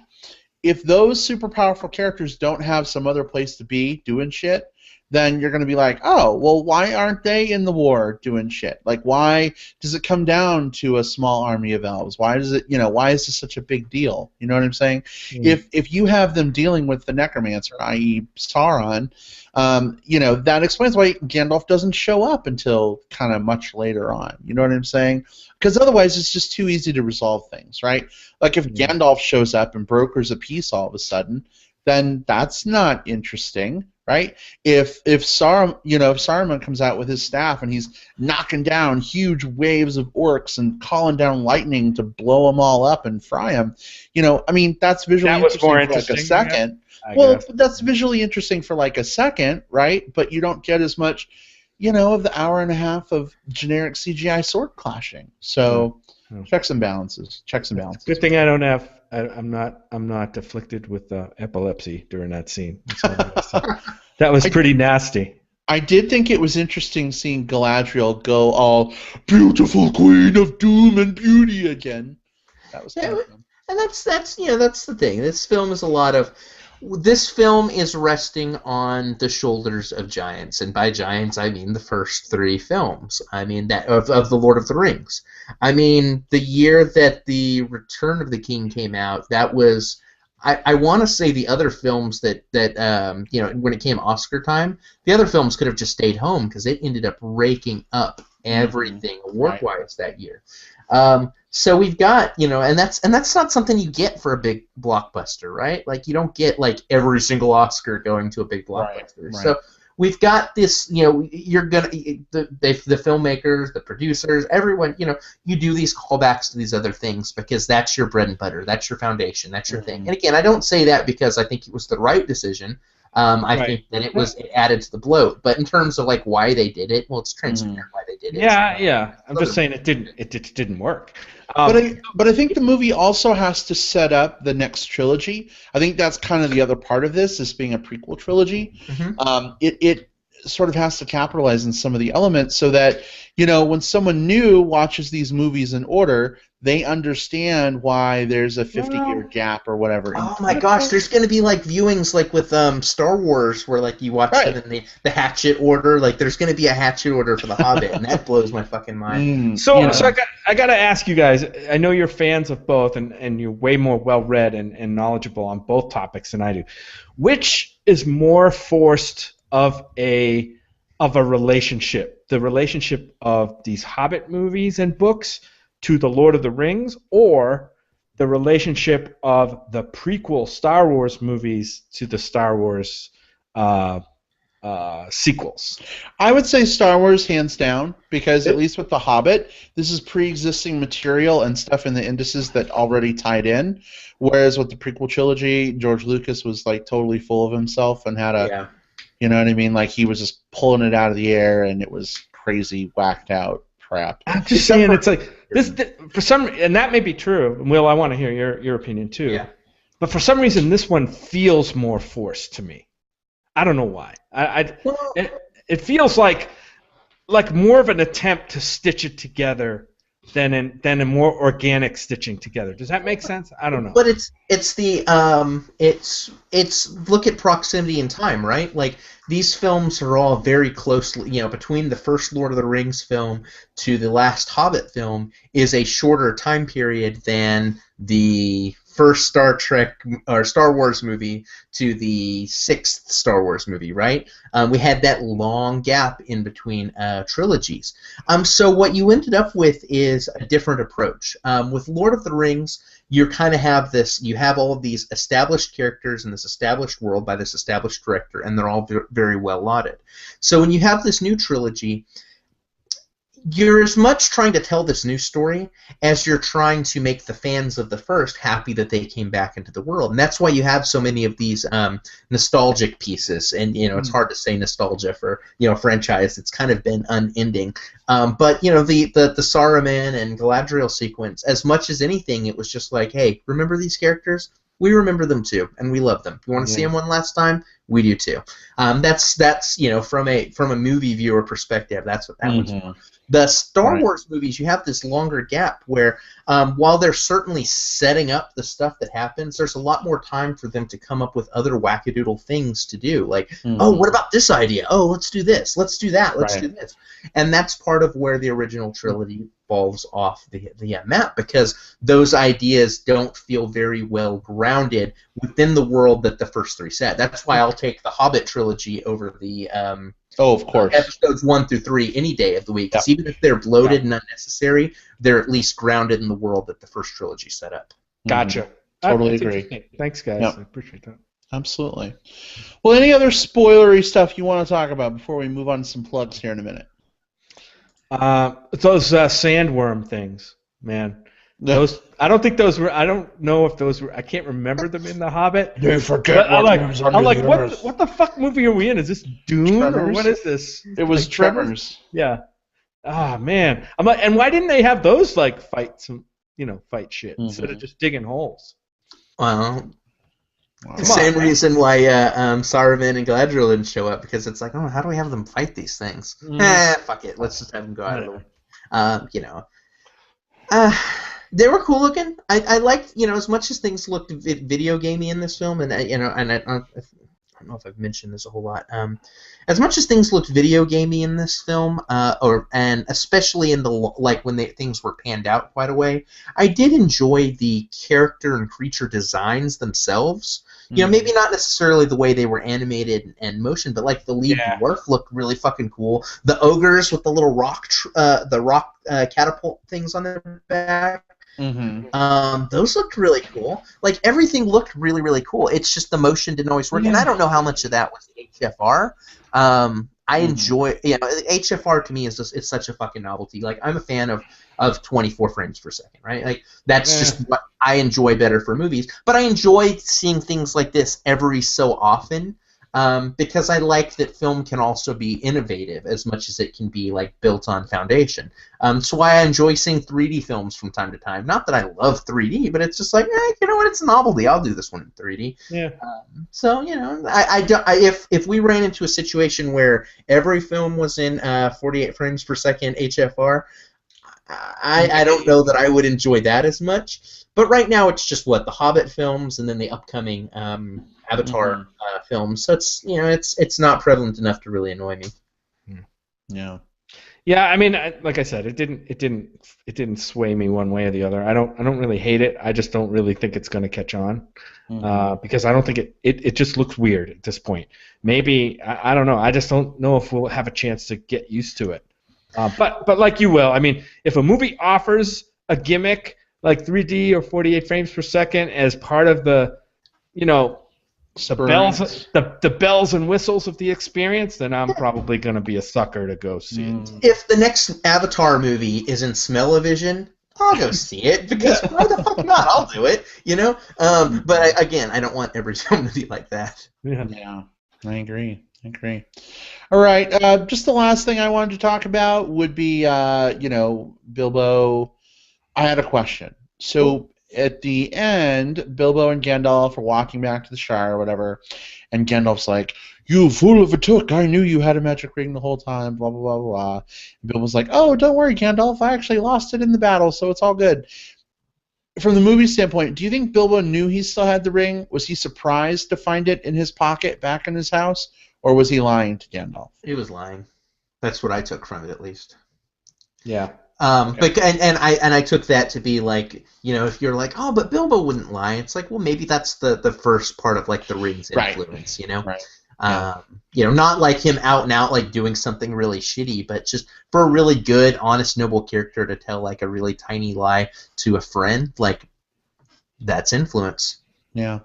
That's kind of what I thought too, but I know like the ring sort of travels on its own and makes sure that it can be found, so I didn't know if maybe it was a mixed message, or I figured he was lying. But. He had just seen a horrible battle, waged over gold. He didn't want anybody else to know that he had that ring and then risk, being the center of another horrible battle right away over the ring or something like that. Because then Beyonce would show up and there'd be dance numbers. Gotta put a ring on it. Totally. So. Wow, we are a gay podcast. We are really gay. I would just like to say, zombie newscaster Brad would never do Beyonce dance movies on his podcast 2 years ago. No, he wouldn't have. So, come a long way. Come a long way, baby. He was an a-hole. What? He totally was. Wow. A-holes. He was a bunch of a-holes. He was a zomdouche. All right. Well, let's move on to some plugs, guys. It's been a whopper of a long show, but we'll move through these pretty quick here. For me, some of you may have already seen this linked on our Facebook page, but I found this earlier, and I was kind of blown away. It's a Batman versus Darth Vader video. I need to do some research. I'm assuming this is a fan-made project, but it sounds just like James Earl Jones. I don't know if they got him to do the voice or if it's just a really good imitation. But holy God, the special effects in this thing are incredible. It looks like they spent a ton of money. It looks like a lot of practical, effects that were done, sets that were built. I mean, they look like sets that could be right out of the fucking original trilogy on the Death Star. This thing's pretty amazing. Did a great job with Batman, and not to spoil you too much, but Batman fighting Darth Vader with a lightsaber, pretty epic. I enjoyed it quite a lot. Kind of it's an epic fun watch, yeah. Epic throwdown beat. Did you watch it, Will? No, I did. Like I didn't see it until you put it up on our Facebook page, but I was like, I can't not watch. Like, I think the title of the video is like Batman v Darth Vader or something like that. It's like, how do you not click that? And it was it's a lot of fun, and it's I think that the guy they got to do Batman and the guy they got to do Darth Vader and whoever they got to do it, I couldn't tell. Felt pretty legit to me. Like, if it's kind of a smaller thing, I didn't do any research on it. I don't know. Yeah, I didn't either. But it looked fucking cool. I liked it. Totally. Now, it's not the porn. I'm sorry, that was on Brad's screen giving him a semi. It was that. Oh, those are different sabers. Batman with a lightsaber. Those aren't lightsabers. Those are flesh sabers. Oh my God, guys! Did not have a semi, unless you count Optimus Prime on my desk, who turns into a semi. In which case, yes, I have a semi in my hands right now. That's exactly what I was talking about. You sure do. I think I was talking about. Sam Witwicky. You got the touch. Doo, doo, I really don't know if I want to hear you singing like You've Got the Touch while holding your semi. Oh, goodness. All right. So, let's see. Jim, what's your plug this week? I got a quick one. Our local Movie Bears group here in Tucson is called Bears of the Old Pueblo Movie Bears, or Bow Top Movie Bears for short. We've got an outing plan for Christmas, the evening of Christmas Day, to see Into the Woods. It's up on Facebook. So I think it's an 8 p.m. show Christmas night. So if you're in the Tucson area and this podcast is actually put out by then, which it should be, then check it out. And if you're bored with all the toys that Santa brought you by then, by 8 o'clock at night, or maybe if you're just one of those guys who's been bad and got the lump of coal, that won't matter to us. Come on, check our Facebook for the listing of the Into the Woods Bow Top Movie Bears event, and check out the details and join us at the movies. Should be a good cap off to the Christmas season to see this kind of highly anticipated musical movie. I'm kind of, I guess a little bit excited to see this. I'm kind of neutral as far as my expectations go, but I know a lot of guys in our community have their expectations up for this one. Yeah. So we'll see how it delivers. It should be fun. It's a live comment from our buddy Felipe here in Tucson. Just to circle back to the Batman versus Vader thing. Now I am embarrassed that he's watching along. While we're talking about something. But he says that the Vader voice is actually clips lifted from different Star Wars video games, and that some of the voicing is actually James Earl Jones, who came back to do some of the games. So kind of interesting. But Jim, in regards to your Into the Woods, yeah, I'm excited. It'll be nice to go see a movie on Christmas Day. We've kind of done that the last few years. In fact, we did a double feature at one point. And you know, I'm working this year on Christmas, which fucking sucks. So, you know, now it's like we got to cram, you know, everything in around a work day. So I'm just glad we're still going to have time to see a movie. It is a little late, but I think people at that point are a little tired of being with their families and eating. Maybe. You know, whatever. Yeah. They're ready to get out and do something with hot, furry studs on either side of them. So, you know, good times. So Felipe is pretty crafty at making videos. I wonder if he didn't have a hand in this Batman versus Darth Vader thing. Do you think? Did he? I would believe it. That guy has got some mad skills. I know, right? He's gonna put together a video of like using audio clips from us. I can only imagine what that would be like. Oh my God! You know what I thought would be really fun? I thought it would be cool for our like top films of the year episode to like reenact some of our favorite moments from those movies. Like Jim and I could do the Skeleton Twins, like, you know, musical performance from Starship. Will, you could do like a monologue from some like hipster lesbian, you know, movie or something that you saw. What? Skeleton Twins might be on my list too. I don't know. It'd be kind of fun. That could be fun. Yeah. All right, Will, what you got? Oh man, so mine's kind of an unorthodox recommendation. I recommend you guys check out this last week's episode of Saturday Night Live. Not all of the episode. This season, by and large, of Saturday Night Live has been absolutely atrocious. But there is a really, really fun sketch that happened. Probably one of the best that's been out in a while. That was parodying the Serial podcast. I don't know if you guys have followed Serial, but halfway through. We're halfway through. You're halfway through. Yeah. It's a lot of fun. It's a very well crafted. True crime-ish, detective-y, you know, but not type exploration. And the Saturday Night Live sketch that parodied it was basically like, you know, Sarah Koenig from Serial, you know, trying to look into the existence of Santa Claus and, like, you know, doing her same foibles. The actress that plays her, Cecily Strong. This is one of the like most like nailed it performances I've seen in terms of like a sketch. It was a lot of fun. People, if you love the Serial podcast or if you've enjoyed it, I definitely recommend. Just, you know, maybe not even like watch the full episode. Like a lot of times if you go on Hulu or if you go wherever, you know, you're gonna see just like clips of things, and you can watch just that particular segment. It's extremely well crafted, and again, one of the best things I've seen out of Saturday Night Live in years. And I hope that we see more of this type of stuff, like this kind of like attention to detail. Like it doesn't feel like the sketch just kind of dies at the end. Like it feels like it's kind of strong start to finish. That's awesome. We'll definitely have to check that out. We haven't seen that, but we're about halfway through Serial. I do intend to listen to the rest of them because I know it's just recently ended. So I totally have to find out what happens to Anon. Like, does he, you know, get out thanks to the podcast? I don't know. We must find out. Yeah, got a whole another 6 hours to find out. I know. Or whatever it is. Yeah. Well, listen, guys, this has been a super fun show. For those of you who've been hanging out live with us, you've been a little quiet tonight, but you know what? We've been talking a lot, so that's okay. Busy time for people, too. That's right. It totally is. Christmas is in 2 days. From us to you, happy holidays on the Movie Bears podcast. Aww. That was totally like a Hallmark ABC, NBC moment. But no, in all seriousness, definitely we hope you guys have great holidays. Be safe. There are crazies out there on the roads. If you're going to go see The Interview, again, maybe put your effects in order before you go see the movie, just in case. You never know. Yeah. But, could be the most dangerous thing you do this year. Maybe so. We're getting to the end of the year, right? So now's the time to slip it in. Yeah. So, well, whoa.